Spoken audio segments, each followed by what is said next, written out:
क्या आप भी कंफ्यूज हो जाते हैं कि यूट्यूब के किस चैनल की रेसिपीज़ को फॉलो करना चाहिए और किस चैनल की रेसिपीज़ को नहीं? क्योंकि कुछ रेसिपीज़ ऐसी हैं, कुछ चैनल्स ऐसे हैं जो कि बहुत ऑथेंटिक रेसिपीज़ बताते हैं और अगर आप सेम स्टेप बाय स्टेप उसको फॉलो करें तो आपकी रेसिपीज़ सेम बनती है। जबकि कुछ ऐसे हैं जो कि आपकी रेसिपीज़ को, अगर आप केक बना रहे हैं तो कभी केक रस बना देते हैं और कभी कुकीज़ बना देते हैं, यानी कि कुकीज़ भी नहीं बल्कि बिस्किट्स, जो कि आप खा भी नहीं सकते। अगर ऐसा है तो जुड़े रहिए हमारे चैनल के साथ, क्योंकि हम आपको सिखाएंगे बहुत सी अच्छी यूनिक और मज़ेदार सी ईजीएस्ट वे में रेसिपीज़, और उन चैनल से इंस्पिरेशन, जिन चैनल से हम इंस्पिरेशन लेंगे हम आपके साथ वो भी शेयर करेंगे, ताकि आप उनके चैनल पर जाकर उनको फॉलो करें, सब्सक्राइब करें और उनके चैनल से मज़ीद बहुत चीज़ें सीख सकें। क्योंकि जो लोग इतनी मेहनत कर रहे हैं और आपको हर चीज़ सिखा रहे हैं, वो इतनी अप्रिसिएशन तो डिजर्व करते हैं। अब चलते हैं हम आज की वीडियो की तरफ, जो कि है वनीला केक स्पॉन्ज, जो कि बहुत ही मज़े का बनता है और बहुत इजी वे में बनता है। इसके लिए आपको बहुत ज़्यादा इंग्रेडिएंट्स की ज़रूरत भी नहीं है। एक बात हमेशा याद रखिए, जब भी आपने बेकिंग करनी है, वेट मशीन जो है वो आपके पास होना बहुत ज़रूरी है।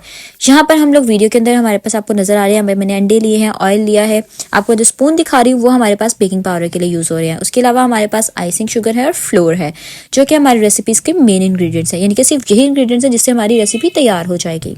अब यहाँ पर सबसे पहले मैं आपके साथ कुछ स्टेप शेयर करूंगी कि किस तरह से आपने इस रेसिपी को तैयार करना है। इसके लिए हमें स्टैंड मिक्सर की ज़रूरत है। अगर स्टैंड मिक्सर नहीं है तो आपको हाथ से बहुत ज़्यादा दूसरे मिक्सर के साथ बहुत ज़्यादा मेहनत करनी पड़ सकती है। यहाँ पर मैं स्टैंड मिक्सर ले रही हूँ, जिससे इंस्पायर्ड ये रेसिपी है, उन्होंने भी स्टैंड मिक्सर में ही ये रेसिपी तैयार की थी, तो हम उसी में तैयार कर रहे हैं। सबसे पहले मैंने इसमें सारी अपनी आइसिंग शुगर डाल ली है।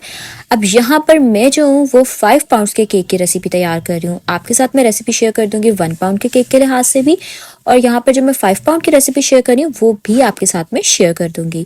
अब यहाँ पर सबसे पहले हमने आइसिंग शुगर डाल ली और यहाँ पर मैंने ले लिए 10 अंडे। ठीक है, 10 अंडे हमने जो लेने हैं वो हमने रूम टेम्परेचर पर लेना है। इसमें हम जितने इंग्रेडिएंट्स डालेंगे सारे ही रूम टेम्परेचर वाले यूज़ होंगे। यहाँ पर अगर आप लोग मिस्टेक करते हैं और ठंडी चीज़ें इस्तेमाल करते हैं तो उससे आपका केक ख़राब हो जाता है, इसलिए इस पॉइंट को नोट कर लें। अब हमने स्टैंड मिक्सर के अंदर अपने अंडे भी डाल दिए और चीनी भी डाल दी सारी, और उसके बाद हम अपनी इसको फुल स्पीड पे ऑन करके अपना स्टैंड मिक्सर ऑन कर देंगे। जब तक कि ये अच्छे से बीट नहीं हो जाएगा हम इसको अच्छे से बीट होने देंगे, और तब तक हम अपना बाकी काम रेडी कर लेंगे। एक चीज़ का आपने हमेशा ख्याल रखना है, बेकिंग करते हुए आपने जितने भी मटेरियल, यानी कि जो भी आपके बर्तन या जो भी चीज़ें यूज़ होंगी वो टोटली क्लीन होनी चाहिए, यानी कि उनमें पानी के रेजिड्यू नहीं होने चाहिए। अगर उसमें पानी या कुछ भी ऐसा होगा तो आपकी चीज़, आपका मटेरियल ख़राब हो सकता है, यानी कि आपके जो इंग्रेडिएंट्स है वो उस तरह से वर्क नहीं करते। ठीक है, अब यहाँ पर हमने स्टैंड मिक्सर को ऑन कर दिया है फुल स्पीड पे। ये 5 to 10 मिनट्स लेगा, जितनी देर में हमारे अंडे अच्छी तरह से फ्लफ़ हो जाएंगे, यानी कि अच्छी तरह से वो फ्लफ़ी जब तक नहीं हो जाते तब तक हम उसको नहीं छेड़ेंगे। उतनी देर में हमने क्या किया, यहाँ पे हमने अपना मैदा छान लिया है। मैदे की क्वांटिटी और बाकी चीज़ों की क्वांटिटी मैं साथ ही मेंशन कर दूंगी। मैदा छानने के बाद, और एक चीज़ और याद रखें, छाने बगैर आप कोई चीज़ इस्तेमाल नहीं करेंगे। अच्छी तरह से उसको छान के हम उसके अंदर बेकिंग पाउडर डालेंगे। बेकिंग पाउडर भी यहाँ पर जिस क्वान्टिटी में यूज़ किया जा रहा है वो आप लोग वीडियो में देख सकते हैं। इसको हमने छान के रख लिया, और उसके अलावा हमें ऑयल की ज़रूरत है। ऑयल हम अभी बाद में डालेंगे। ठीक है, अभी हमने इसको भी मिक्सर के अंदर मिक्स नहीं करना है। यहाँ पर हमने अपने फ्लोर के अंदर, यानी कि अपने मैदे के अंदर बेकिंग पाउडर डाला है और उसको अच्छी तरह से मिक्स कर लेंगे। बहुत तेज़ हाथों से आपने मिक्स नहीं करना। वीडियो की स्पीड को आपने नोट नहीं करना, उसमें शायद आपको तेज़ लगे, क्योंकि वीडियो है तो ऑब्वियसली इसमें अक्सर स्पीड तेज़ करनी पड़ सकती है। उतनी देर में हमारा जो अंडे हैं वो अभी तक प्रॉपरली, यानी कि जो हमें टेक्सचर चाहिए उसने वो अचीव नहीं किया, तो हम उसका वेट करेंगे। जब तक वो प्रॉपरली नहीं हो जाते तब तक हम उसमें बाकी चीज़ें नहीं डालेंगे। अब आप देख सकते हैं आहिस्ता आहिस्ता पहले के लिहाज से टेक्सचर में बहुत चेंज आ गया है, यानी कि इनमें आपको एक क्रीमी लुक और एक जो फ्लफ़ीनेस होती है ना वो आपको नज़र आ रही होगी। यही चीज़ हमें चाहिए। जब हमारे यानी कि इस बैटर के अंदर फ्लफ़ीनेस आ जाएगी ना, तब हम अपना नेक्स्ट स्टेप फॉलो करेंगे। जितनी देर में हमारा बैटर रेडी हो रहा था, मैंने कहा उतने में हम अपने सांचों को भी रेडी कर लेते हैं, यानी कि अपने पैन्स को ग्रीस कर लेते हैं। ग्रीस करने के लिए आप ऑयल भी ले सकते हैं, बटर भी ले सकते हैं। ब्रश पर लाइट सा ऑयल लगाएंगे, आप अपने पैन्स को अच्छी तरह से ग्रीस करेंगे और उसके बाद इसके अंदर मैदे को, यानी कि फ्लोर को डस्ट कर देंगे। ये तरीका भी मैं आपको बताती हूँ अभी। आप यहाँ पर देख सकते हैं कि हमारी आइसिंग शुगर और जो अंडे हैं वो बहुत अच्छे से आपस में मिक्स हो चुके हैं, यानी कि इसका टेक्सचर इतना स्मूथ, इतना मज़ेदार सा ये टेक्सचर आ रहा है कि आप इसको वीडियो में बड़े अच्छे से देख सकते हैं।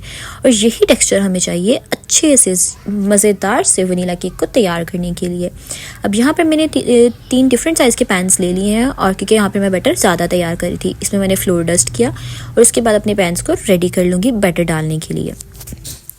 अब हमने पैन्स को ग्रीस कर लिया, तो उसके बाद हमने अपने बैटर को देखा है वो ऑलमोस्ट रेडी है। अब हमारा इसके बाद नेक्स्ट स्टेप ये है कि हम इसकी स्पीड को स्लो कर देंगे और इसमें ऑयल डालेंगे। ठीक है, यहाँ पर मेरी रेसिपी ज़्यादा थी तो ऑलमोस्ट मैंने 200 ml जो है वो ऑयल डालना था। ऑयल आपने बहुत स्लो करके डालना है। ठीक है, थोड़ा थोड़ा करके एक साइड से आप अपना ऑयल जो है वो ऐड करते जाएंगे और बैटर को यानी कि बीट होने देंगे नॉर्मल स्पीड पे, लाइट स्पीड पे। यहाँ पे आपने इसको बहुत फास्ट नहीं करना क्योंकि ऑलमोस्ट हमें जो फ्लफीनेस चाहिए थी वो हम अचीव कर चुके हैं।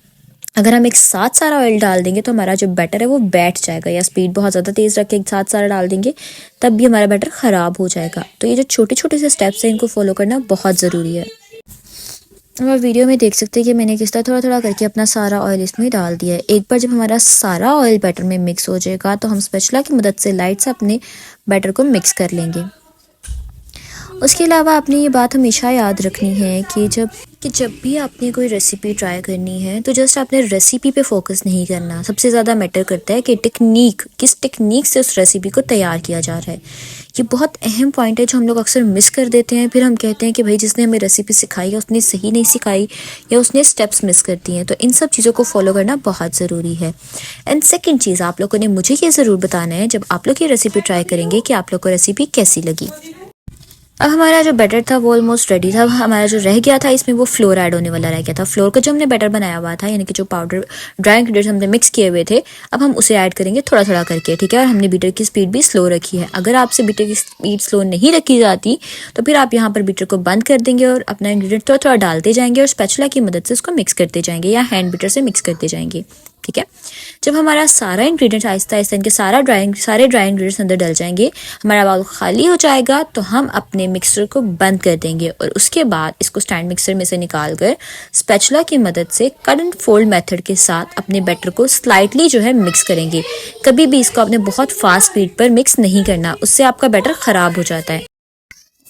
पहले मैं सोच रही थी कि वीडियो कहीं और जाकर रिकॉर्ड करूं, बट ये एक नेचुरल सी चीज़ है क्योंकि किसी भी वीडियो को जब हमने रिकॉर्ड करना होता है तो सारे घर वालों को सारे काम उसी टाइम याद आ जाते हैं। तो इसलिए आप लोगों ने बैकग्राउंड का नॉइज़ अगर आप लोग को आ रहा होगा तो उसको आप लोगों ने इग्नोर करना है और सिर्फ रेसिपी पे फोकस करना है। यहाँ पर हमारे टिन्स तैयार हो चुके थे यानी कि प्रिपेयर थे ऑलरेडी और हमारा बैटर भी रेडी हो गया था। तो अब मैंने अपने टिन्स को फिल किया स्लोली ताकि इसमें कोई बबल्स ना आए। एकदम से सारा बैटर आपने नहीं डालना। और उतनी देर में मैंने अपने ओवन को प्री हीट पर लगा दिया हुआ था। प्री हीट करना ओवन को बहुत ज़रूरी है। ओवन का टेम्परेचर जो है वो आपने अपने ओवन के हिसाब से रखना है क्योंकि ओवन में डिफरेंस आ जाता है और टेम्परेचर का डिफरेंस आ जाता है। इसलिए आप लोग ट्राई करें अपने ओवन को स्टार्टिंग में 160 टू 170 के दरमियान में ही टेम्परेचर पे रखें, ताकि अगर तो आपका ओवन बहुत ज़्यादा फास्ट है तो 180 पर या 170 प्लस पर अगर आप करते हैं तो आपकी चीज़ ख़राब हो सकती है, ओवर बेक भी हो सकती है और बर्न भी हो सकती है। इसलिए पहले अपने ओवन के टेम्परेचर को समझें, उससे थोड़ी सी दोस्ती करें और उसके बाद उस पर काम शुरू करें। अब यहाँ पर हमारा केक रेडी हो चुका था।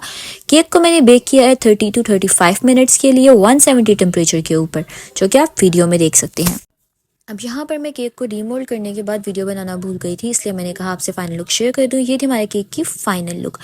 और एक बहुत ज़रूरी बात याद रहे, आपने चैनल को बिल्कुल भी फॉलो नहीं करना, क्योंकि अगर आपने मेरे चैनल को फॉलो किया या सब्सक्राइब किया तो आपको बहुत सी मज़ेदार सी रेसिपी सीखने को मिल सकती हैं। और ऑब्वियसली मैं बिल्कुल ये नहीं चाहूँगी कि आप लोग भी मेरे जैसी रेसिपीज़ ट्राई करें और बहुत कुछ सीखें। बात तो आप समझ ही गए होंगे। मिलते हैं इंशाल्लाह नेक्स्ट वीडियो के अंदर। तब तक के अपना ख्याल रखें, खुश रहें, खुश रहने दें। अल्लाह हाफिज़।